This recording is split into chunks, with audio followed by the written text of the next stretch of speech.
Let's keep this going with Chapter 2 of Cul-de-Saxon.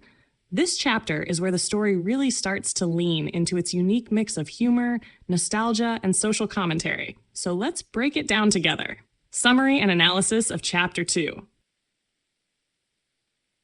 Chapter 2 begins with Emily arriving at the Jacksonville airport, where the chaos and exhaustion of travel quickly fade into the warmth of family.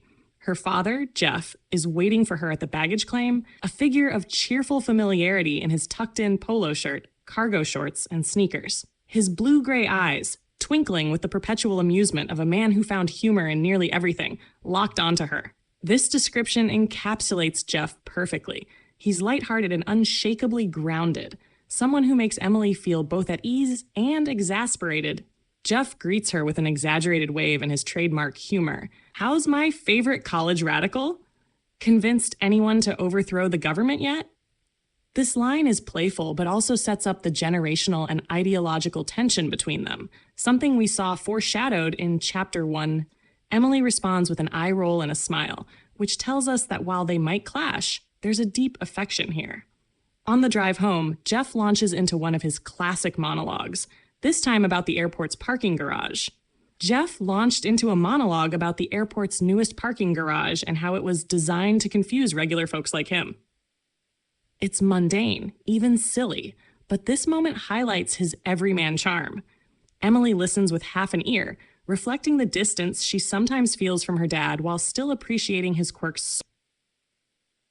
When they reach the Trotters' suburban home, Emily's nostalgia kicks in, but it's tinged with her usual mix of fondness and frustration. The house is described as unremarkable but welcoming, with unevenly mowed grass, a perfect metaphor for Jeff's laid-back approach to life. Her mom, Marge, greets her with an enthusiastic wave, clearly eager to dive into the family's routines and catch up. Dinner that night is quintessential Trotter family chaos. Jeff is in his element, flipping burgers on the grill and cracking terrible dad jokes, like, what do you call a cow with no legs? Ground beef. Even Chet groans at this one, which tells you how much of a fixture Jeff's humor is in the household. The real tension arises when Chet, true to form, dives into one of his philosophical monologues. He declares, "The modern world is a corpse, animated, yes, but a corpse nonetheless." This is classic Chet, dramatic, ideological, and deeply committed to his own worldview. He laments the loss of spiritual hierarchies and decries modernity as hollow and soulless, using sweeping, almost apocalyptic language. Without the sacred, without a hierarchy rooted in transcendence, what do you have? A pile of comforts, a series of distractions, and a blind shuffle toward dissolution. His words are grandiose, but also thought-provoking, setting up an intellectual clash with Emily, whose pragmatism and progressive ideals clash sharply with his philosophy. Emily, of course, doesn't let this slide. She counters with, "So, what's your solution then? Should we all just go back to living in castles and worshipping some divine king?" This exchange is witty, sharp, and layered with their sibling dynamic, equal parts rivalry and mutual respect. The chapter ends with a classic Trotter family walk around the cul-de-sac. Here, we get our first glimpse of the neighbors, particularly Hans Reichenbauer, Jeff's Teutonic partner in suburban crime. Hans is an obsessive perfectionist whose immaculate lawn and laser-guided tools stand in stark contrast to Jeff's chaotic approach to landscaping. Each blade of grass stood at obedient attention, their uniform height suggesting the vigilant hand of a gardener, or perhaps a ruler who brooked no rebellion. This description is both hilarious and oddly intimidating, perfectly capturing Hans's personality. And then there's Sam Gardner, who's introduced as a warm, salt-of-the-earth figure, deeply connected to his garden and family. His world is a patchwork of earthy joys. Sam's garden wasn't merely a plot of cultivated land.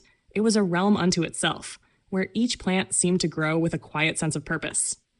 The richness of this description reflects not just Sam's care for his garden, but the way he cultivates a life rooted in simple, tangible goodness. Sam's quiet contrast to both Hans's meticulousness and Jeff's free-spirited chaos helps round out this suburban tapestry, showing us the many ways people define home.